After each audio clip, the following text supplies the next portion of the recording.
Il y a une parole du Seigneur dans Ézéchiel 36, verset 27. Donc je vais commencer par l'Ancien Testament et je vais finir par le Nouveau Testament pour vous dire que le Saint-Esprit est présent aussi bien dans l'Ancien Testament que dans le Nouveau Testament.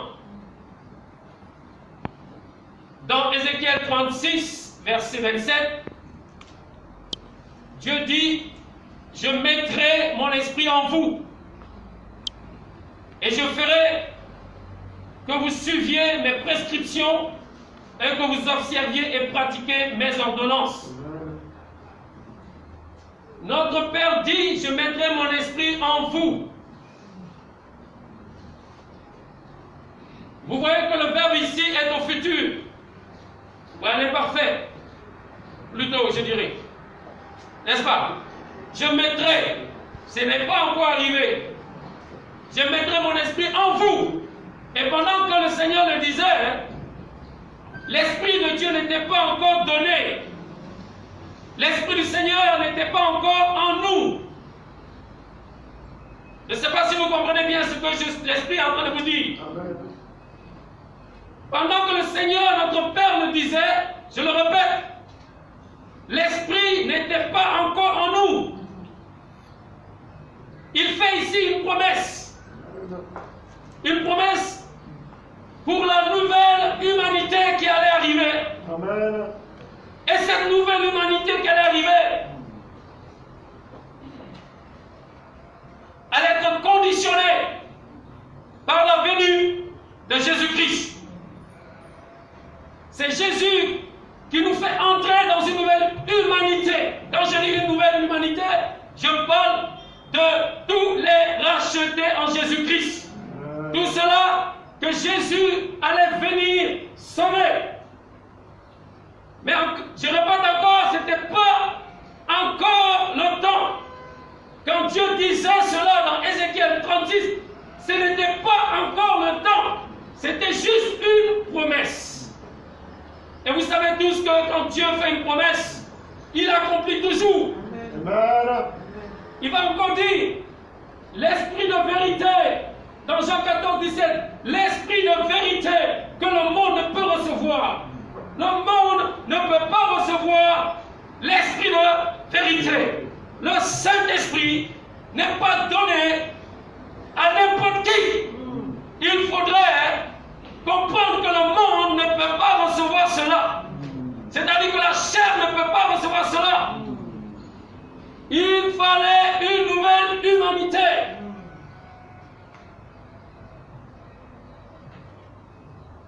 Seule cette nouvelle humanité allait recevoir ce que Dieu promettait depuis l'Ancien Testament. Seule cette nouvelle humanité-là. Vous devez vous réjouir. Parce qu'il ne le voit pas et ne le connaît pas, mais vous le connaissez parce qu'il demeure près de vous et qu'il sera en vous.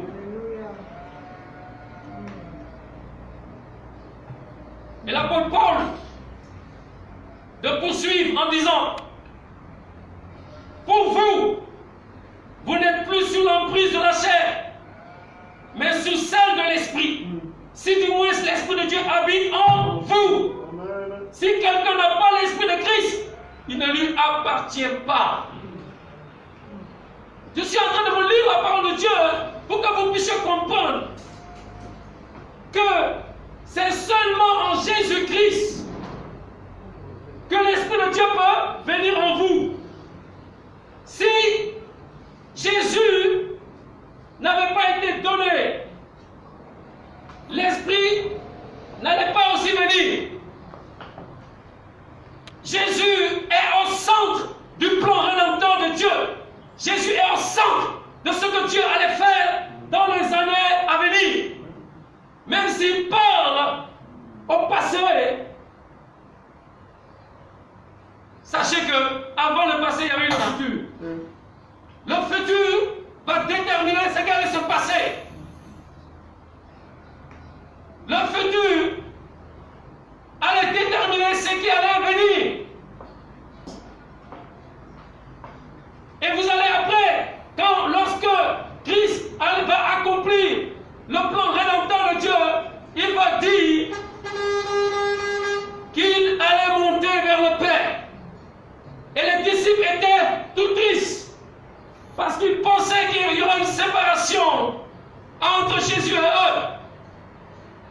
regardez ce qui va se passer. Jésus va les rassurer. Jésus va dire, je vais vous envoyer un autre consolateur. Jésus était le premier consolateur. Il dit, je vais vous envoyer un autre consolateur. De la même essence que moi. De la même nature que moi. Cet Esprit Saint que le Père va vous donner va habiter en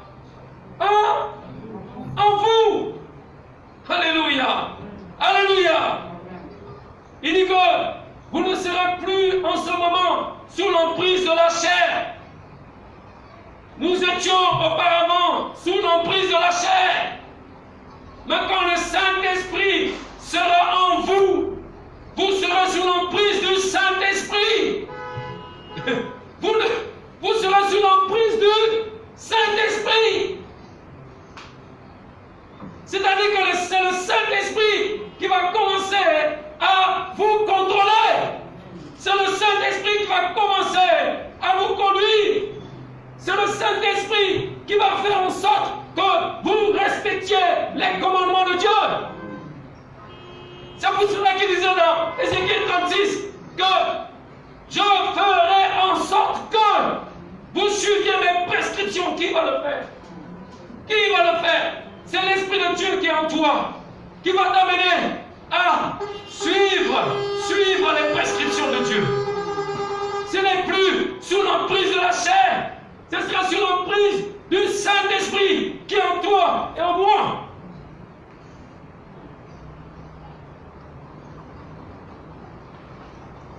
Paul va poursuivre en disant, ne savez-vous pas que vous êtes le temple de Dieu?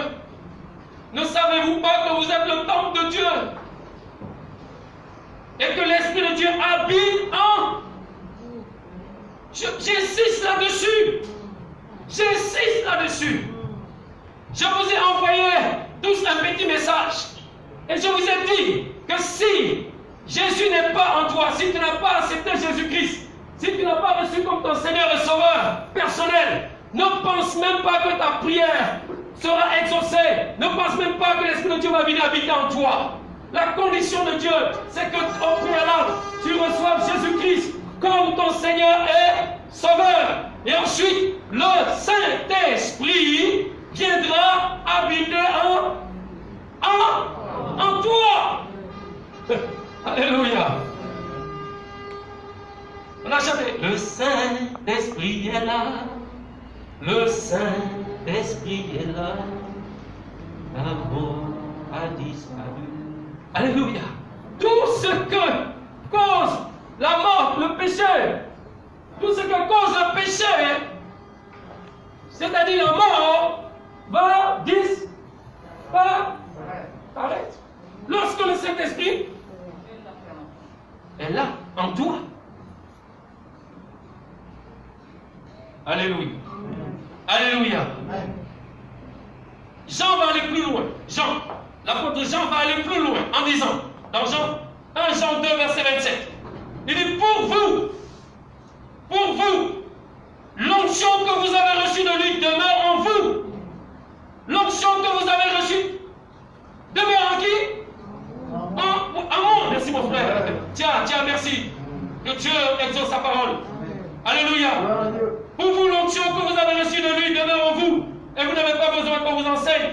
Mais comme son onction vous enseigne toutes choses, qu'elle est véritable et qu'elle n'a pas un mensonge, demeurant en lui comme elle l'a enseigné.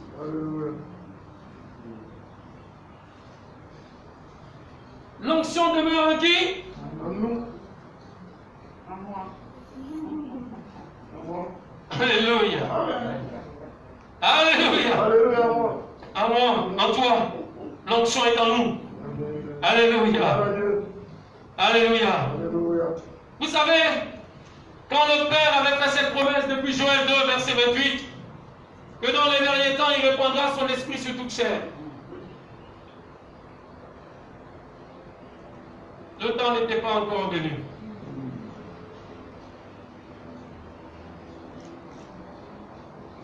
Dans l'Ancien Testament, quand Dieu voulait accomplir sa volonté, quand Dieu voulait faire quelque chose pour sa gloire, à lui, bien souvent, l'Esprit de Dieu va venir saisir quelqu'un. Ce quelqu'un-là peut être un roi. Ce quelqu'un-là peut être un prophète. Et quand l'Esprit de Dieu va le saisir, l'Esprit de Dieu n'est pas en lui. L'Esprit de Dieu n'est pas encore en lui. Mais l'Esprit de Dieu va le saisir. Tu peux venir, mon frère. Mets-toi là, il y a la distanciation, on va respecter la distanciation.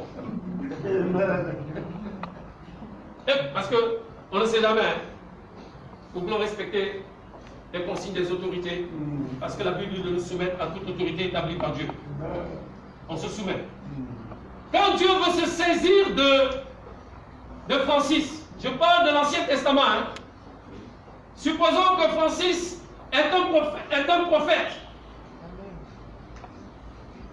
Dieu veut se saisir de Francis pour annoncer une vérité. Dieu veut se saisir de Francis pour parler à son peuple. Qu'est-ce que Dieu va faire? L'Esprit de Dieu va venir saisir Francis. L'Esprit de Dieu va mettre en Francis les paroles qu'il va annoncer au peuple. L'Esprit de Dieu va venir l'inspirer. On parle en ce moment d'inspiration. On va dire que Francis est un homme inspiré, un prophète inspiré. On ne va pas dire que Francis est un homme spirituel. Il faut faire la part des choses. Il reçoit l'inspiration sans être un homme spirituel. Parce que pour être un homme spirituel, il faut que l'esprit soit aide-moi. L'esprit soit en toi. Mais comme Francis n'a pas encore reçu l'Esprit de Dieu en lui, le Saint-Esprit va se saisir de lui, le Saint-Esprit va l'inspirer et le Saint-Esprit va le pousser à aller accomplir ce que Dieu veut. Et après cela, vous savez qu'est-ce qu'il va devenir? Il va devenir un homme normal. C'est-à-dire, il retrouve sa situation comme il était, simplement. Un simple homme. Un simple homme. Oh, vous suivez?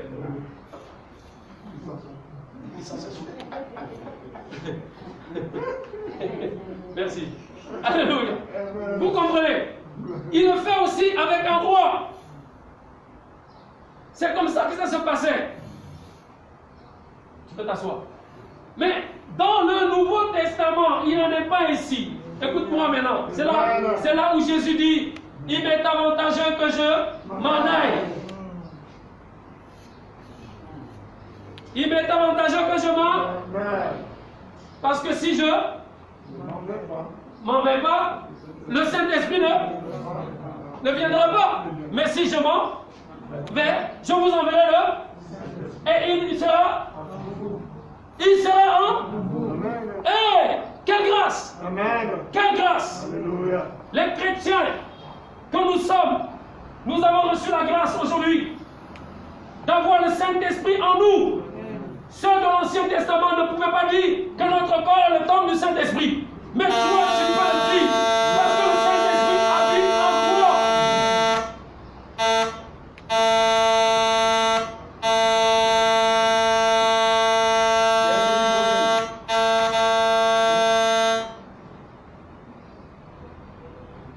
C'est bon? C'est bon? Vous savez, quand on parle du Saint-Esprit, hein, sachez une chose. Alors, sachez que ceux qui, je parle maintenant à tout le monde ici, si vous avez ouvert votre cœur à Jésus-Christ, si vous l'avez accepté, je vous dis une chose, cette promesse est pour vous. Et cette promesse va s'accomplir. Le Saint-Esprit viendra habiter en vous. Je vous le dis parce que c'est la Bible qui le dit. C'est pas moi qui le dis. Si vous ouvrez à Jésus-Christ, la puissance de Dieu vous sera accordée. Si vous vous fermez, vous refusez la présence de Jésus-Christ dans votre vie, si vous n'acceptez pas que Jésus soit votre Seigneur et Sauveur, alors cette puissance n'est pas pour vous. Elle n'est pas pour vous. Elle est pour tous ceux-là qui ont ouvert leur cœur à Jésus-Christ. La puissance de Dieu vous sera accordée. Vous êtes membre de la famille de Dieu et vous êtes un homme spirituel. Je le répète, vous êtes un homme spirituel. Alléluia. Merci. Merci Jésus. Alléluia. Je veux seulement ne pas être très long aujourd'hui. Parce que ce que nous voulons, c'est voir l'action du Saint-Esprit.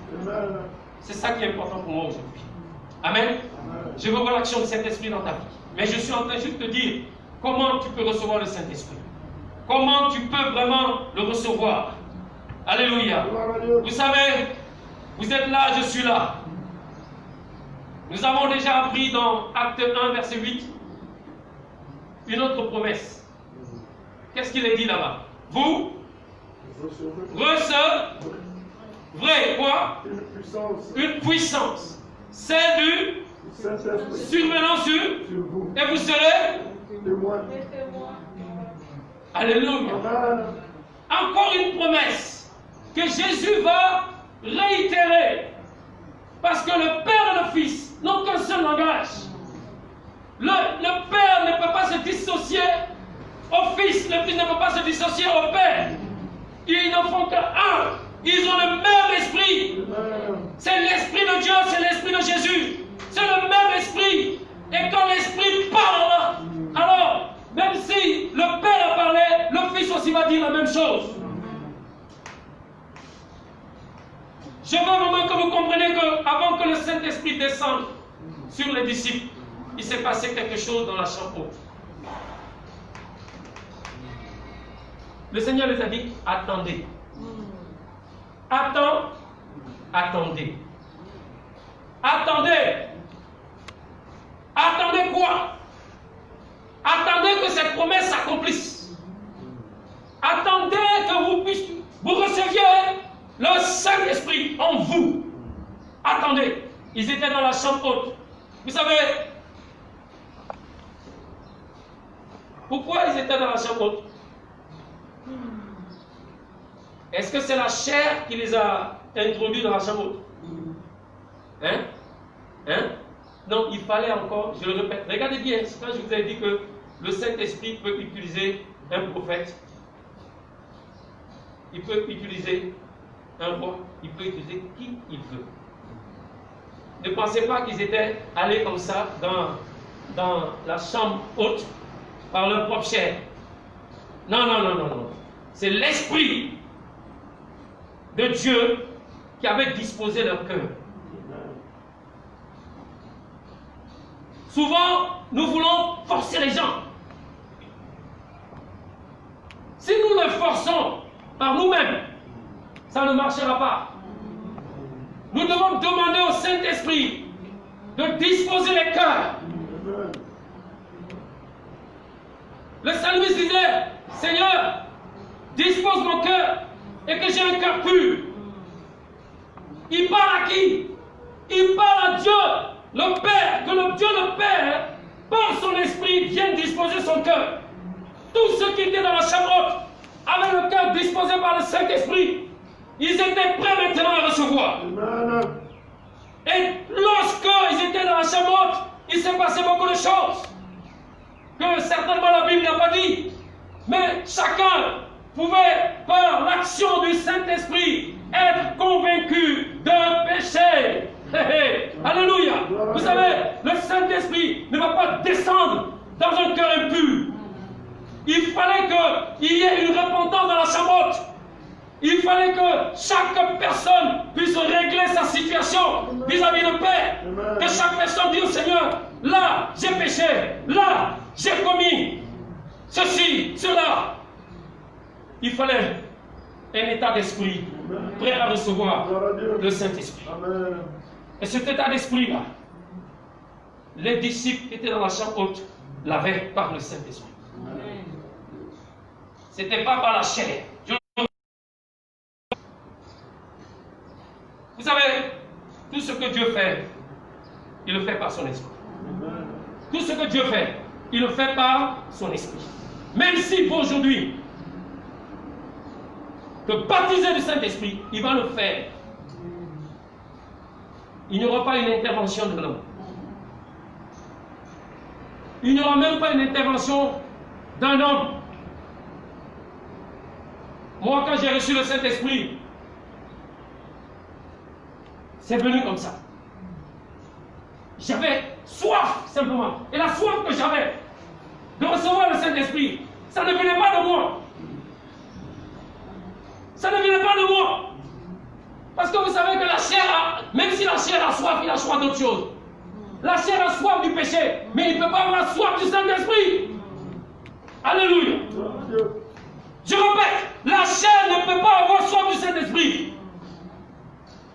Il faut l'Esprit que Dieu vient réveiller par son Esprit qui va te donner d'aspirer aux choses en haut. Tu vas te donner vraiment de vite désirer cette chose. Mais je répète, ce n'est pas par la chair. C'est pour cela que souvent, dans les grandes conférences où on dit l'effusion du Saint-Esprit, venez recevoir le Saint-Esprit, vous allez voir que certains vont recevoir, d'autres ne vont pas recevoir. D'autres seront là, mais ils ne vont même pas recevoir.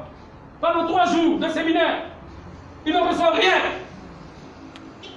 Parce qu'on ne les a pas enseignés que tout dépend du Saint-Esprit. Tout doit venir de Dieu. Tout doit venir de Dieu. Alléluia. Alléluia. Certains viendront alors qu'ils ont des problèmes charnels. Certains viendront parce qu'ils ont des problèmes charnels. Et ceux-là désirent recevoir le Saint-Esprit. Ils ne recevront pas le Saint-Esprit.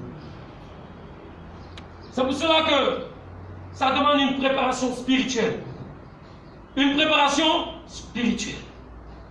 Conduit encore par le Saint-Esprit. Vous savez, souvent vous êtes là, vous êtes assis. Si le Saint-Esprit n'est pas venu mettre le doigt sur un péché, peut-être que vous avez commis pendant 5 ans, 10 ans, vous resterez toujours là avec ce péché. Il faut l'intervention du Saint-Esprit. Voilà pourquoi la Bible dit que c'est lui qui convainc. Parce que lorsqu'il va venir mettre le doigt sur un péché quelqu'un dans ta vie, tu vas tout de suite demander pardon au Seigneur. Tu vas tout de suite te repentir. Et quand tu vas le faire, il y a toujours une raison. Il ne te convainc pas de péché, de jugement et de justice pour que tu restes comme ça. Non! Parce qu'après cela, c'est là où vient l'effusion du Saint-Esprit. Alléluia. Alléluia. Il faut d'abord qu'il purifie afin qu'il remplisse. Il faut d'abord qu'il purifie avant qu'il remplisse. Oh Jésus. Aide-nous, Seigneur. Alléluia. La Bible dit que ce jour-là, ils étaient dans cette chambre. Tout d'un coup, vous vous souvenez, qu'est-ce qui s'est passé? Qu'est-ce qui s'est passé?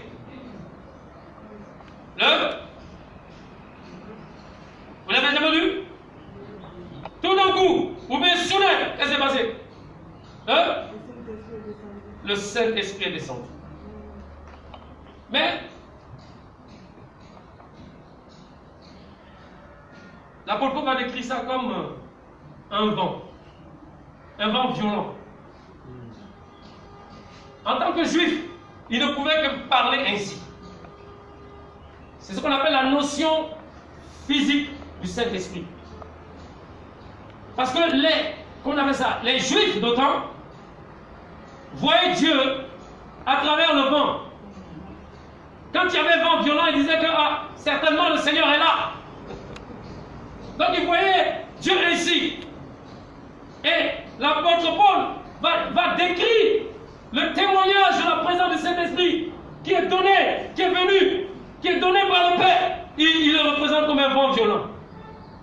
Aspect ou notion physique du Saint-Esprit. C'est là où nous parlons de symbole. Le Saint-Esprit est comme un vent, comme un souffle. Alléluia. Amen.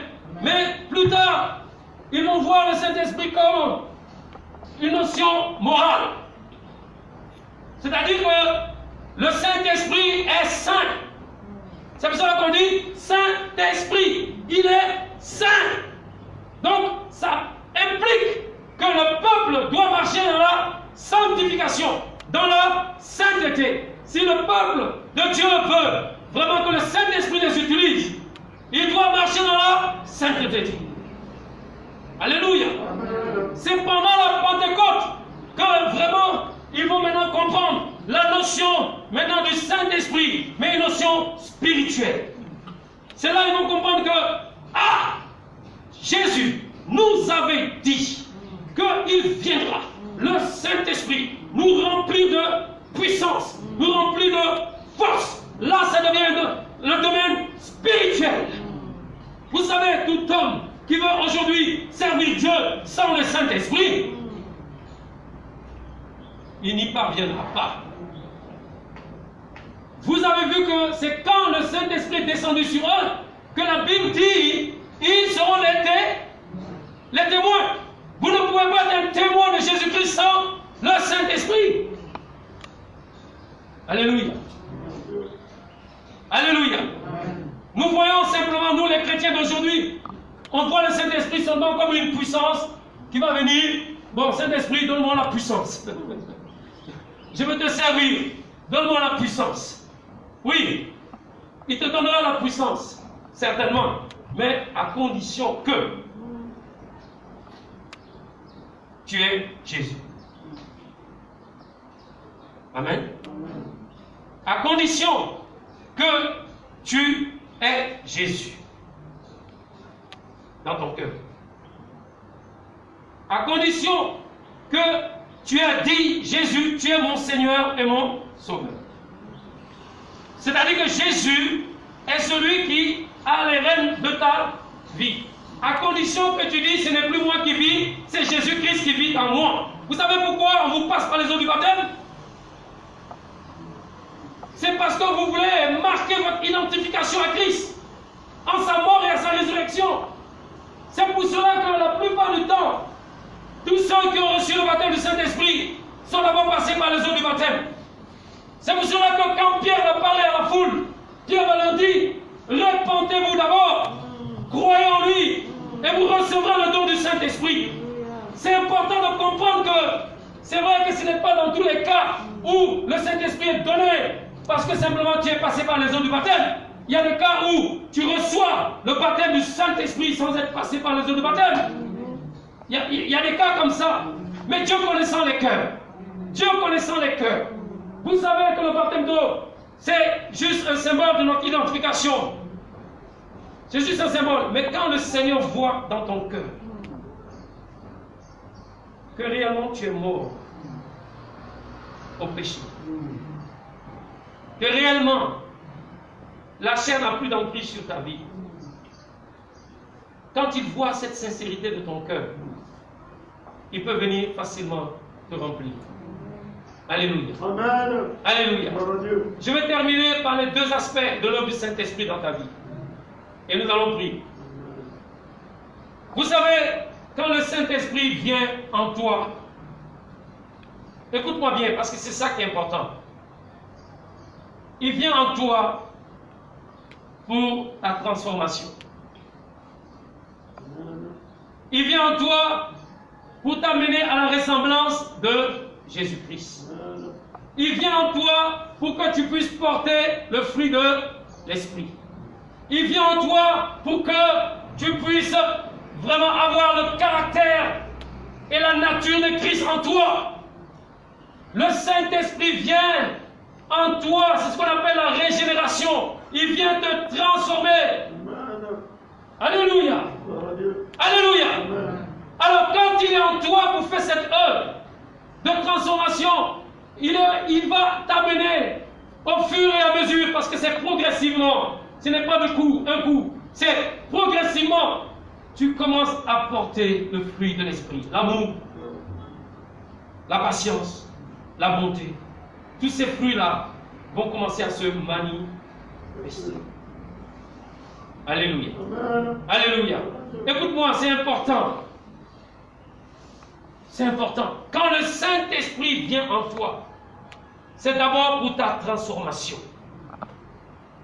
Qui peut t'amener à la ressemblance de Christ? Qui? Il n'y a que le Saint-Esprit qui peut le faire. Si tu collabores avec le Saint-Esprit, si tu laisses le Saint-Esprit faire, si à chaque fois tu as une bonne relation avec lui, si à chaque fois tu es sincère avec lui, alors qu'il te reprend souvent, alors qu'il te reprend souvent sur un péché quelconque, alors qu'il met le doigt sur l'état de ton âme, si jamais tu collabores avec lui, la transformation se fera voir. Tu vas ressembler à Christ. Le grand problème des chrétiens, c'est qu'ils ne veulent pas coopérer avec le Saint-Esprit. Ils ne veulent pas laisser le Saint-Esprit faire son œuvre dans leur vie. C'est ça le problème. Ils veulent tout de suite, oh, tu vas recevoir la puissance. Non. Tu vas recevoir la puissance sans une vie transformée. Ça vous rappelle qui ça? Ça vous rappelle qui? Ça vous rappelle Samson. Samson était rempli du Saint-Esprit, mais le Saint-Esprit n'était pas en lui. Voilà pourquoi cet homme, bien qu'il ait reçu la puissance de Dieu pour opérer dans le surnaturel, il avait un problème. C'est au niveau de son cœur. Moi, je ne veux pas ressembler à Samson. Non, je ne veux pas. Vous savez ce qu'il a fait? Hein? Hein? Vous vous rappelez Salomon aussi? Hein? Écoutez, beaucoup de chrétiens cherchent que puissance, onction. Hein? C'est bon, hein? C'est bon. Mais écoute-moi bien. Puissance sans un caractère de Dieu, ça ne marchera pas pour longtemps. Nous avons besoin de ce que Dieu veut faire en nous. Transformation de notre vie. Au point où nous ressemblons à Jésus-Christ. Où le caractère de Christ se manifeste. Tous ceux qui sont autour de nous doivent voir que Christ est en toi. Que l'Esprit de Dieu est en toi. Que l'Esprit de Dieu est en train de faire une œuvre merveilleuse dans ta vie. C'est après cela que vient la deuxième action du Saint-Esprit. C'est l'équipement. La puissance. Ce qui a différencié les apôtres de Jésus et ceux de l'Ancien Testament, c'est cet aspect de transformation de vie. Tu reçois une nouvelle vie. Quand l'Esprit de Dieu est en toi, c'est l'esprit de vie que tu as. C'est ce que tu appelles la nouvelle humanité. Tu es devenu un être nouveau. Vous comprenez? Tu fais partie de la famille de Dieu. Tu as l'esprit de vie en toi. Ça, c'est ça qui nous différencie des autres. Vous comprenez ça? Hein? Vous comprenez ça? Hein? Maintenant, quand tu commences à prier maintenant, parce que celui qui est en toi veut te remplir. Le Saint-Esprit qui est en toi veut t'équiper. Il va le faire. Il va le faire. C'est la volonté de Dieu pour toi. Et puisque c'est la volonté de Dieu, le Saint-Esprit est là pour glorifier Jésus.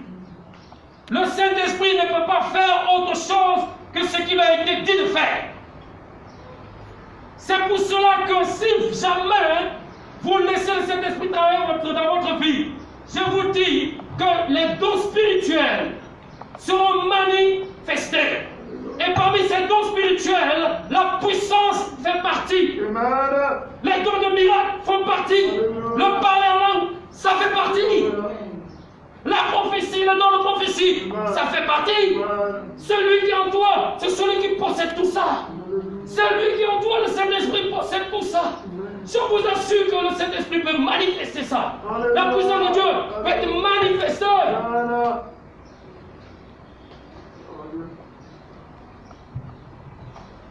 De mauvais enseignements ont été donnés. Où on croit seulement qu'il faut venir et puis vous allez être rempli du Saint-Esprit. C'est faux! C'est faux! Dieu est un Dieu d'ordre. Dieu n'aime pas le désordre. L'Esprit de Dieu ne va pas venir dans la vie de quelqu'un qui vit dans le désordre. Quand même.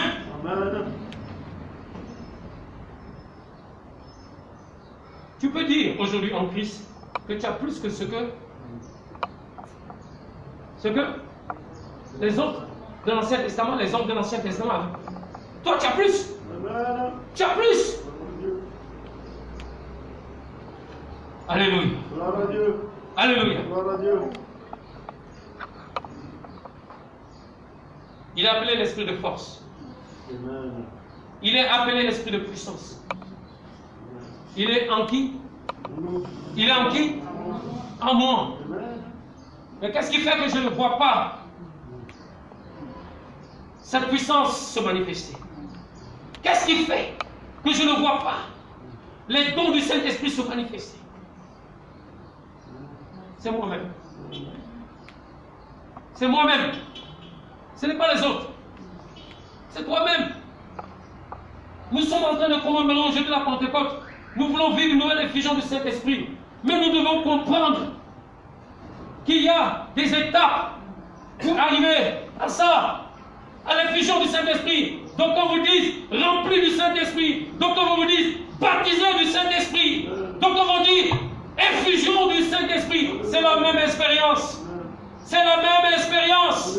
C'est la même expérience. Ce sont les expressions qui changent seulement. Mais c'est la même chose. J'ai l'habitude de montrer ça. Vous connaissez l'éponge. Vous prenez l'éponge qui est... On dit une éponge ou une éponge? Une éponge. Vous prenez une éponge sèche, qui n'a pas d'eau. Vous mettez l'éponge comme ça. Vous prenez de l'eau. Vous venez, vous comment ça? Vous arrosez, vous remplissez l'éponge. Comment l'éponge sera? Elle sera pleine d'eau. Elle va même déborder s'il y a beaucoup. Vrai ou faux? Ça, c'est une première expérience. La deuxième expérience, vous avez de l'eau ici. Vous prenez l'éponge sèche. Vous plongez l'éponge sèche dans l'eau. C'est ça? Comment ce sera aussi? Imbibé, c'est pas pareil? C'est pas pareil. Rempli du Saint-Esprit, baptisé du Saint-Esprit, c'est la même expérience. Finalement, vous êtes rempli. Vous êtes rempli, qu'est-ce que ça veut dire? Être rempli, c'est-à-dire que le Saint-Esprit prend tout le contrôle. Le Saint-Esprit qui est en vous prend tout contrôle. Vous n'avez plus une place pour votre décision personnelle.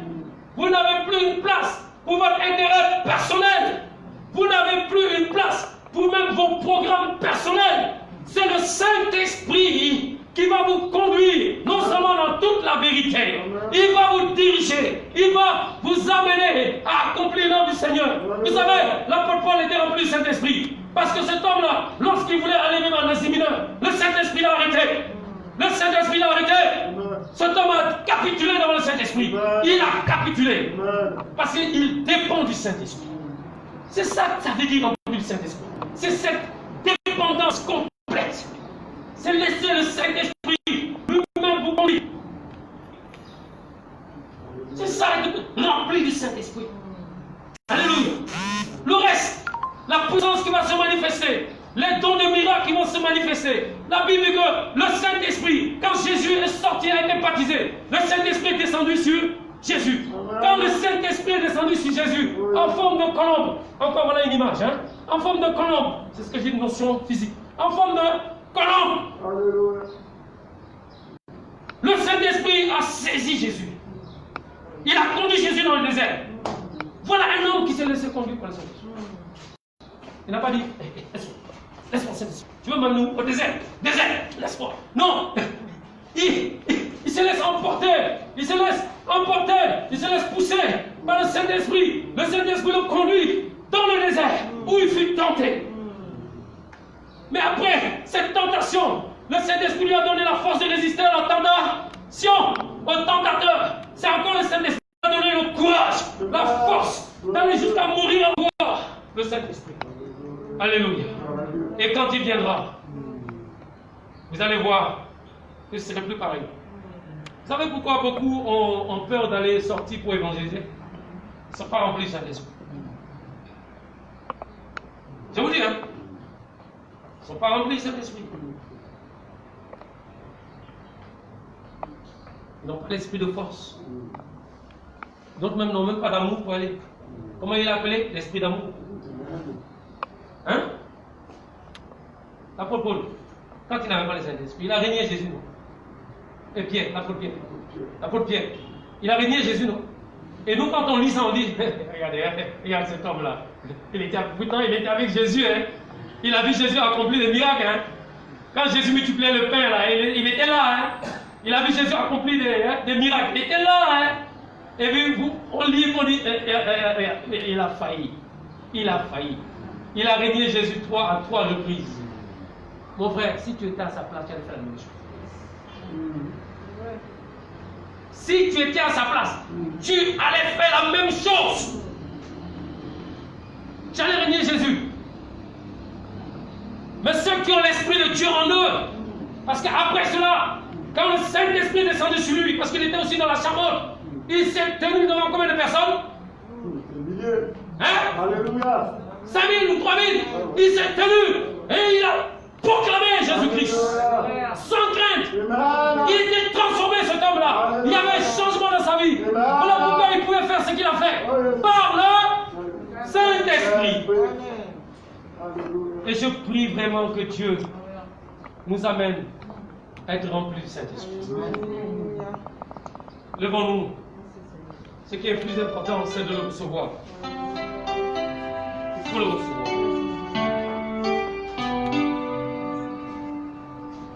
Il faut le recevoir. Nous allons prier. Tu vas prier pour toi-même. Tu vas demander au Père, au nom de Jésus-Christ, de te baptiser de son esprit, de te remplir de son esprit. Nous voulons voir cela dans nos vies. Nous voulons voir cela dans la vie de chaque frère et chaque sœur. Parce qu'après ce confinement, tous ceux-là qui sont remplis de Saint-Esprit feront des exploits avec le Seigneur. Pendant que nos chants vont chanter, je veux que tu commences à prier pour toi. C'est personnel. Vous savez, dans la Bible, c'était parfois par imposition de main. Mais ce n'est pas toujours le cas. Dieu aussi peut déverser son esprit sur toi, sans imposition de main. Maintenant, si tu veux qu'on impose, tu veux qu'on prie pour toi en imposant les mains, pour que tu reçoives le baptême du Saint-Esprit, tu peux venir quand même. Mais tu peux aussi rester à ta place, parce que tu es là. Commence à prier pour toi, mon frère. Commence à prier pour toi. Seigneur, nous voici devant toi. Nous avons besoin de ton esprit.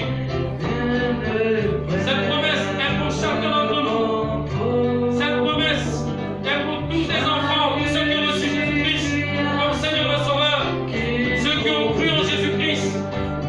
Père, accomplis ta promesse. Seigneur, remplis-nous de ton esprit. Baptise-nous de ton esprit, comme tu l'as fait dans la chambre. Seigneur, nous voulons vraiment, Seigneur, expérimenter le baptême de ton esprit.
l'esprit de prière. Tu es l'esprit de la résurrection. Tu es l'esprit de sainteté. Tu es l'esprit de justice. Tu es l'esprit d'amour. Tu nous animes, Seigneur, ce matin. Tu nous vivifies ce matin. Tu nous accordes le don ce matin. Merci, Seigneur, parce que nous quittons de ces lieux avec l'espérance d'avoir ce que tu as pour nous. Merci parce que ta puissance repose sur ton peuple. L'onction repose sur ton peuple. Et cette onction est en nous. Père, je prie pour mon Père, qu'à partir d'aujourd'hui, Seigneur, nous puissions tous opérer dans le surnaturel. Que nous puissions vraiment, Seigneur, recevoir tout de toi, Saint-Esprit. Nous voulons vraiment nous déployer par la puissance de ton esprit. Nous voulons nous déployer sur cette nation par la puissance de ton esprit. Seigneur, merci parce que tu as fait de nous des hommes spirituels. L'esprit habite en nous et tu vas nous conduire, Saint-Esprit. Tu as les rênes de nos vies et nous voulons expérimenter des choses nouvelles. Merci parce que tu nous rends féconds. Tu nous donnes d'être productifs. Tu nous donnes vraiment, Seigneur, de réussir pour ta seule gloire. Merci, Saint-Esprit, parce qu'aujourd'hui, nous vivons encore une nouvelle Pentecôte. Merci, Seigneur, parce que c'est grâce à ton ministère. C'est parce que tu nous as vraiment réintégrés dans la famille de Dieu, que cela est possible. Nous sommes devenus cette race humaine nouvelle, ces hommes nouveaux, Seigneur, qui agissent par ton esprit maintenant. Nous te bénissons. Que toute la gloire te revienne. Au nom de Jésus. Amen. Amen. Soyez bénis.